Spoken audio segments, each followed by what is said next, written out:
خب هممون از بچگی یه سری آرزوها داشتیم دیگه. مثلا آرزو داشتیم که وقتی بزرگ میشیم دکتر بشیم، مهندس بشیم، نمیدونم این شغل رو داشته باشیم، اون شغل رو داشته باشیم.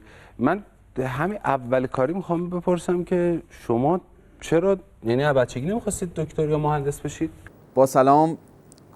والا حقیقت من بچه که بودم دوست داشتم ولی فقیه شم. حالا حمیدمونو نمیدونم. والا من بیشتر دوست داشتم یه چیزی تو مایه های آقا محمود بشم، یعنی یه چیز تر و تمیز که حالا نمیشه گفت کر و کثیف. از چه سالی شما وارد حوزه شدین؟ بچه که بودیم تو حوض آبتنی میکردیم، بزرگ که شدیم دیگه رفتیم حوزه، پیرم بشیم ایشالا میشیم مثل آقای جنتی میریم تو موزه. و چه فرقی دانشگاه با حوزه داره؟ یکی از فرقاش اینه که دانشگاه محل کسب علمه اما حوزه محل کسب درآمده. تو حوزه مسابقات المپیک هست که تو دانشگاه نیستش. رشته هایی مثل طناب زدن با عمامه، پریدن از حوض با عبا، پرتاب نعلین، بالا رفتن از منبر با چشمای بسته، آخرش هم هر کی برنده بشه بهش کمربند مشکی کشف الاسرار امامو میدن. جایی هم که امتحان ندادید؟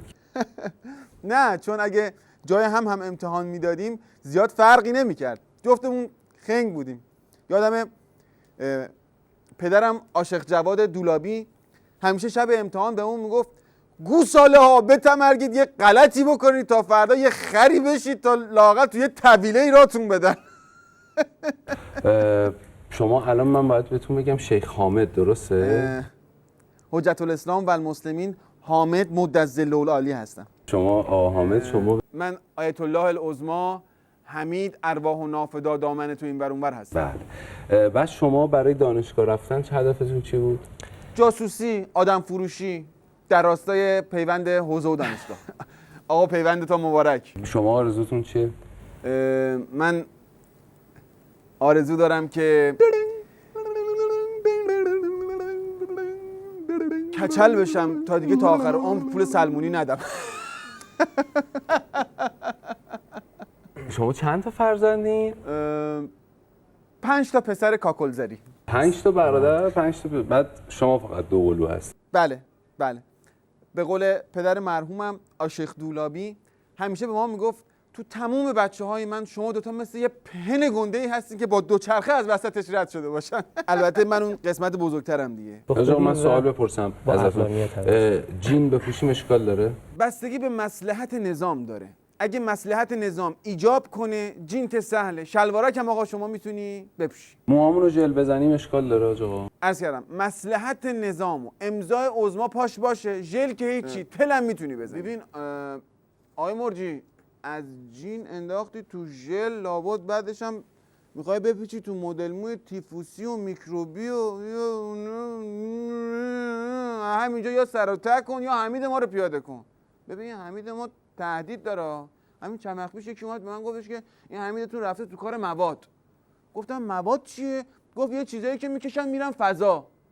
رفتم گفتم حمید مواد میکشی؟ گفت نه جون داداش. چطور مگه؟ گفتم خفه شو کر خر، تو فضا دیدنت. میدونی؟ به خاطر همین دور این حمید ما رو خط بکش. من جوون دوست دارم پولدار بشم، دوست دارم لباس خوب، ماشین خوب سوار بشم. با این چی کار کنم؟ با این چیکار کنی یا با اون چیکار کنی؟ ولش کن آقا، ولش کن. صحبت ماشین شد. یک بار این آقا حامد ما برای اولین بار سوار پرایدی که از طرف بیت ولایت بهمون داده بودن شد. زنگ زد به من گفت داداش سرمون رو کلاه گذاشتن. گفتم چطور؟ گفت این پرایدی که بهمون دادن نه ترمز داره، نه کلاژ داره، نه دنده، نه فرمون. گفتم همین تویی؟ گفت آره. گفتم خره، صندلی عقب نشستی، گم شو به تمرگ جلو جا راننده. حالا این که چیزی نیست، این حامد ما یه بار رفته بود امتحان رانندگی داد، برگشت ازش پرسیدم قبول شدی؟